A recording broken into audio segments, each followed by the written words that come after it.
کسی کو اس کی ذات اور لباس کی وجہ سے حقیر نہ جانو، کیونکہ آپ کو دینے والا اور اسے دینے والا ایک ہی خدا ہے، اور وہ اسے عطا بھی کر سکتا ہے اور آپ سے لے بھی سکتا ہے۔ آپ کسی کے ساتھ بھلائی کریں اور آپ کو اس کا بدلہ برائی کی صورت میں ملے تو سمجھ لیں کہ آپ کی نیکی قبول ہو گئی۔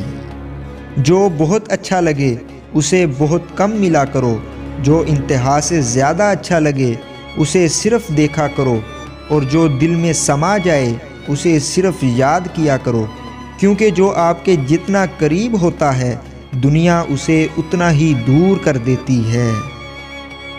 تنگ دستی میں سخاوت کرنا، غصے میں سچ بولنا اور طاقت کے ہوتے ہوئے معاف کرنا افضل ترین نیکیوں میں سے ہے۔ ہمیشہ اخلاق سے بات کرو، کیونکہ انسان پر سب سے زیادہ مصیبتیں اس کی اپنی زبان کی وجہ سے آتی ہیں۔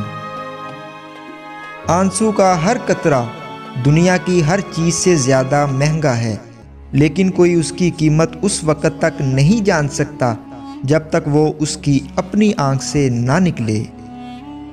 برے انسان کی صحبت سے پرہیز کرو، کیونکہ وہ تلوار کی طرح ہے، دیکھنے میں خوبصورت اور اثر میں خطرناک۔ جس شخص کے دشمن نہ ہوں اور سب دوست ہوں، اس جیسا منافق کوئی نہیں، کیونکہ دشمن اس کے ہوتے ہیں جو حق کی بات کہتا ہے۔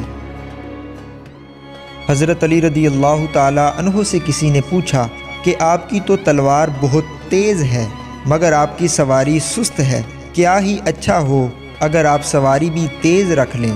حضرت علی رضی اللہ تعالیٰ عنہ نے فرمایا، تیز سواری کی ضرورت دو قسم کے لوگوں کو ہوتی ہے، ایک وہ جو میدان سے ڈر کے فرار ہونا چاہتے ہیں، دوسرے وہ جو بھاگتے ہوئے کا پیچھا یعنی مال غنیمت کے لیے کرتے ہیں، اور میں دونوں کام ہی نہیں کرتا۔